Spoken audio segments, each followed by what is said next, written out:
강한 영이 육체를 회복하고 강건케 한다 그랬어요. 그래서 강한 영 그러면 사람들의 개념이 이제 이게 추상적인 개념이다 보니까 우리가 또 이제 영적 성장한다 이렇게 표현하면 영적 성장이라는 게 뭘까? 영이 점점 커질까? 뭐 그런 게 아니라는 건 알지만 좀 애매모호하잖아요. 근데 사실 영이 강하다 혹은 강한 영 그리고 영적으로 성장한다 그런 얘기는 뭐냐면 우리가 이제 영혼이 결탁돼서 육체 안에 살고 있잖아요. 근데 이제 새로워진 부분은 영이 새로워졌죠.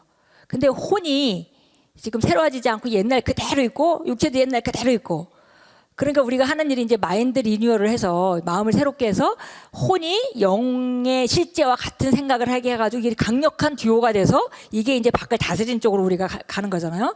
근데 영적으로 성장한다 그러면 영이 처음에 작아서 점점 커지는 게 아니고 영적으로 성장한다는 얘기는 무슨 얘기를 하는 거냐면 영의 지배력이 커지는 걸 말합니다.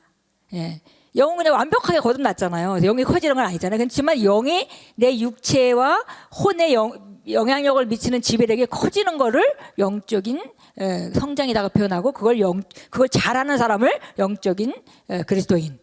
그리고 육적인 그리스도인은 뭐예요? 여전히 영적인 영역이 새롭게 됐고 완벽함에도 불구하고 혼적인 영역의 생각을 많이 바꾸지 않아서 삶이 세상 사람과 비슷하게 옛날과 똑같이 살아가는 방식을 그게 육이 더 지배를 하는 거잖아요. 그 사람은.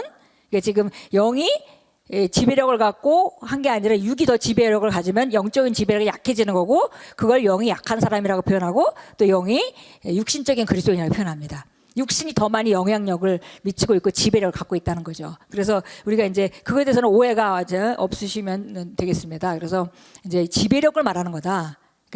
저 사람 영적으로 성장했어. 그러면은 예전보다 마음이 새로워져 가지고 영적으로 반응하고 영적인 삶을 살아가고 있다는 거죠. 지배력이 커졌으니까 그 영적 성장입니다. 여기서도 강한 영이 있으면은 그 영이 지배력을 다 많이 발휘할 수 있는 상태를 강한 영이라고 표현합니다. 그래서 이것은 영적으로 성장하면 점점점 그 사람의 영이 더 지배하는 사람이 되가잖아요. 그렇지만 또 동시에 같은 수준의 그러니까 영적 성장이라는 것은 결국 우리가 앞으로 전진하는 그 영적 성장이라는 것은 결국 말씀의 계시로 말미암아 전진한다고 계속 제가 이제 말씀드립니다. 그래서 우리가 막 아무리 기도하고 아무리 하나님의 음성 듣고 그래도 그것이 우리를 수직적으로 상승하게 만들어주질 않아요. 우리가 이제 이스라엘 사람들이 가나안 땅에 들어가기 전에 정말 많은 기적과 이적을 체험했지만 결국 거기서 하나님의 인도도 받고 불기둥과 구름 기둥을 매일 보고 살았지만 그러나 결국은 다음 단계 하나님께서 그 목표하셨던 이들을 지금 보내려고 하는 가나안 땅에 들어가는 것은 그들이 말씀을 믿음으로 들어갔죠. 그리고 믿음이 없는 사람은 한 사람 들어가지 못했습니다. 그러니까 말씀에 근거한 믿음으로 우리가 다음 단계로 갈 수 있다는 걸 거기서 너무 정확하게 보여주고요. 어쩌면 한 사람 마지막 그 불신앙하던 사람이 죽을 때까지 결국 광야를 돌았잖아요. 그게 얼마나 정말 철저한 원리를 말하고 있는지 우리가 좀 알아야 되겠습니다. 그래서 결국 우리가 다음 단계로 가는 건 반드시 말씀이 계시가 됨으로 말미암아 점점 더 영의 지배력이 커지는 거죠. 영적으로 성장하는 것인데요. 근데 이렇게 다음 단계로 가기 전에 지금 수준에 살아갈 때도 내 영이 강해서 지금 수준의 최고를 살 수도 있고 지금 수준의 최고가 되지 못하는 걸 살 수도 있습니다. 그래서 우리가 하는 것이 방언기도죠. 방언기도는 우리를 믿음에 세워줍니다. 내가 만약에 어떤 수준에 살아가고 있어요. 영적 수준에 살아가고 있는데 내가 항상 그 수준의 최고로 살아가는 것은 아닙니다. 그러니까 우리가 쉽게 얘기하면 이런 거예요. 제가 만약에 감기가 오면은 어떤 순간에는 그냥 감기에 대해서 내가 거절해야지라고 딱 거절만 생각만 해도 떠나요. 그냥 어떤 때는. 근데 어떤 때는 막 기도를 해야 떠나는 때가 있잖아요. 그걸 이제 여러분들 경험을 하시죠. 그게 지금 상태가 내가 같은 수준의 영적 성장에 있다 하더라도 지금 내 상태가 어떠냐가 좀 다를 수 있다는 겁니다. 그래서 그걸 위해서는 유다서에서 말하듯이 너희가 영으로 기도함으로 너희 최고의 믿음에 너희를 세워라. 이렇게 표현하는 것이 이제 그런 이유입니다. 그래서 지금 여기서 강한 영이라는 건 이 두 가지를 이제 다 말하는 결국은 우리가 전진해야 되지만 지금 상태에서도 우리가 최고를 살아야 되니까 그 강한 영이 육체를 회복하기 때문에 영을 강건하게 하는 건 매우 중요합니다. 잠언서 4장 23절 같이 읽겠습니다. 모든 지킬 만한 것 중에 더욱 내 마음을 지키라. 생명의 근원이 에서 남이라. 우리 심령이 얼마나 중요한지요. 정말 이 심령 안을 잘 지켜가지고 우리가 정말 하나님 안에서 계속 전진을 해야 되겠습니다. 잠언서 18장 14절 같이 읽습니다. 사람의 심령은 그의 병을 능히 이기려니와 심령이 상하면 그것을 누가 일으키겠느냐. 예, 그래서 정말 우리가 치유 사역을 하면서 원망하고 상처받은 그 심령, 예, 이것들을 갖다가 온전케 하는 것이 굉장히 중요한 일이 됩니다. 왜냐하면 결국은 이 안에서부터 그 능력이 다 나오는 것인데 결국 그 안이 그렇게 잘못 프로그램 돼 있으면은 그것을 실제로 하나님의 치유의 역사가 나타나게 하기가 상당히 쉽지 않죠. 그래서 해야 되는 일입니다. 그래서 심령을 상하게 해서는 안 되고 심령을 강하게 하는 일이 우리가 계속 하는 일이다 그랬습니다. 하나님의 말씀은 우리 영을 강하게 하고요. 그다음에 욕조에 물을 채우는 식으로 우리가 증가시키면 됩니다. 그래서 말씀으로 가득 채우면 되는 거죠. 그래서 나가는 욕조에 물을 채우려면 나가는 데가 계속 있으면 아무리 물을 쏟아 부어도 결국은 물이 차질 않아요. 그래서 나가는 데를 막아야 되는 거죠. 나간 데를 막고 그다음에 새로운 걸 퍼붓고 이렇게 하면 이제 금방 차게 되겠습니다. 영적으로 우리를 약하게 만드는 것들은 바로 걱정, 두려움, 근심, 스트레스 이런 겁니다. 네. 그래서 항상 우리가 그때그때 선택하면서 우리 하나님의 나라는 정말 먹고 마시는 것에 있는 것이 아니라 성령 안에서 의와 화평과 희락이라. 그러니까 우리가 의로 살아가고 좀 항상 기뻐하고 범사에 감사하고 쉬지 말고 기도하고 이게 뭐 계속 기도만 해라 그게 아니라 우리가 영적인 걸 늘 의지하고 주님을 인식하고 있을 때 그건 기도죠. 그게 기도죠. 그래서 계속 우리가 이렇게 한다면은 그러면은 이제 우리는 영적으로 강한 사람이 될 수밖에 없습니다. 예, 그래서 항상 우리가 선택해야 되고요. 특별히 이제 우리가 훈련해야 되는 거는 어떤 순간에도 우리가 그런 어두움이 우리 심령 안에 머물게 해서는 안 됩니다. 예, 불평이나 뭐 이런 것들은 주로 영이 약해졌을 때 나타나는 증상들인데요. 그걸 지속하게 되면 우리가 하나님 주신 많은 것들을 놓치게 됩니다. 예, 그래서 이제 너무 많은 일로 분주하거나 그러면 이제 이런 것들은 우리가 살다 보면 이제 그럴 때가 있잖아요. 뭐 예를 들어서 이사를 했다 그러면 이삿짐 정리하고 막 며칠 동안은 그것만 해야 되잖아요. 시간 혼자 들어가서 기도할 시간 별로 없죠. 이제 이럴 때 이제 이렇게 되면 영적으로 이런 일들을 하면서는 영적으로 약해질 수밖에 없다는 거죠. 일시적으로 이제 그렇게 되면은. 그러니까 이제 이런 일들은 이게 복잡하고 이렇게 이런 일들은 우리가 영적으로 특별한 싸움을 싸울 때는 안 하는 것이 지혜롭다. 예, 그러니까 만약에 우리가 만성적인 질병을 가지고 있다가 내가 이제 이번에 이참에 이것을 끝장을 내야 되겠다라고 전쟁을 선포하고 시작을 했으면 그때는 모든 일을 절제하고 주로 조용한 시간에 기도하는 시간을 많이 하고 그다음에 말씀 고백하고 이런 예배하고 찬양하고 이런 일들만 주로 하면 훨씬 영적인 싸움이 쉬워지는 거죠. 영이 강해지니까요. 예, 그래서 요럴 때는 이제 하나님이 내게 하라고 한 그 일을 위해서 에너지를 비축하고 그다음에 기회나 필요로 움직이지 않고 성령의 인도를 받아야 된다 그랬습니다. 육신은 항상 서두르는 경향이 있지만 성령의 역사는 항상 그렇게 서두르지 않습니다. 우리가 예수님이 막 빨리 가야 돼 빨리 이렇게 하는 그 모습을 상상할 수 없잖아요. 예수님 한 번도 그런 적이 없죠. 막 저기 사람이 죽어가고 있는데 느긋하게 가시고 이제 이런 모습을 볼 수 있는데 그게 영적인 사람들의 특징이라는 거죠.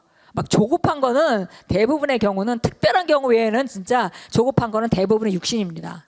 그래서 우리가 그런 것들을 통해서 우리가 잘 이제 영적인 관리를 좀 해야 되겠습니다. 욕이나 싸움이나 말다툼은 우리 영이 약하게 되는 것들이다. 그렇죠. 이거는 드레인 역할을 해요. 이렇게 우리 가지고 있는 충만함을 흘러내보내는. 그래서 우리가 이제 성령의 충만함을 받으라 이렇게 얘기를 해서 성령이 충만한 상태가 유지돼야 되는 건데 보통 이제 성령의 충만함을 갖다 기름 부음에다가 이렇게 표시하죠. 근데 물이 빠져나가지 않는 구멍을 사실 기름은 빠져나가잖아요. 그래서 그 특징이 우리 기름 부음 우리 가지고 있는 실제화한 그 기름 부음들은 굉장히 작은 것에도 쉽게 빠져나갑니다. 그래서 이런 것들을 조심해야 된다는 거죠. 싸움이나 말다툼, 욕 이런 것들은 우리 영이 약하게 한다 그랬어요. 나는 영이고 혼을 가지고 있고 육체 안에 살고 있기 때문에 내가 혼도 바꿀 수 있고 그다음에 내가 육체도 바꿀 수 있다. 이게 이제 우리 개념입니다. 그래서 우리가 혼적인 영역의 감정이 특별히 이제 우울증 같은 거 앓고 있는 사람들은 아침에 일어나면 굉장히 힘들어요. 아침이 굉장히 어둡습니다. 아무것도 하고 싶지 않고 이렇게 되거든요. 그럴 때 우리가 항상 선점하라고 가르쳐요. 그러니까 눈 뜨자마자 오늘은 주님께서 주신 날이 나는 기뻐하고 이를 선택합니다라고 시작을 하는 거죠. 그래서 먼저 기아를 쓱 넣는 거예요. 그러니까 중립기아에 있게 되면 딴 거 쳐들어오잖아요. 딴 게 감정들이 쳐들어오잖아요. 그러니까 먼저 선수를 치는 겁니다. 그래서 아침에 눈 뜨자마자 침대에서 일어나면서 오늘은 주님이 주신 날입니다. 나는 기쁨을 선택합니다. 이제 이렇게 하면서 우리가 훈련을 하는 거죠. 그래서 정말 나도 이렇게 생각하고 싶지 않은데 나는 어쩔 수가 없어요. 이렇게 하는 거는 이거는 진짜 여기 약한 사람들이 하는 일이고 그렇게 해서는 계속 영은 더 약해질 수밖에 없습니다. 그래서 우리가 주도적으로 이렇게 그렇게 말을 하는 것은 속는 것이에요. 그리고 사실은 감정은 의지보다 강합니다. 그런데 감정은 바른 생각을 하면 컨트롤할 수 있어요. 우리가 그랬잖아요. 예를 들면 내가 그때 내가 그런 언젠가 그 몇 년 전에 실패를 했었지 이렇게 생각하면 우리 감정이 벌써 어두워지잖아요. 생각이 있으면 감정이 따라오는 거거든요. 그러니까 감정은 억지로 감정을 하려고 하면 안 돼요. 생각을 바꾸면 감정이 달라집니다. 근데 이 감정이 사실은 의지보다 더 강하기 때문에 감정을 갖다가 다스리는 것은 진짜 모든 걸 다 다스린 거예요. 근데 하나님은 우리가 감정까지 다스릴 수 있는 능력을 우리에게 주셨습니다. 네, 그래서 우리가 얼마든지 다스릴 수 있어요. 나는 어쩐지 우울하다. 그런 건 없어요. 이제 우리가 얼마든지, 그건 이제 옛날에 우리가 기분대로 살아가는 삶이고, 이제는 우리가 주도적으로 선택해서 말씀으로 살아가는 사람들이기 때문에 이제 그런 삶은 우리가 허락하지 않습니다.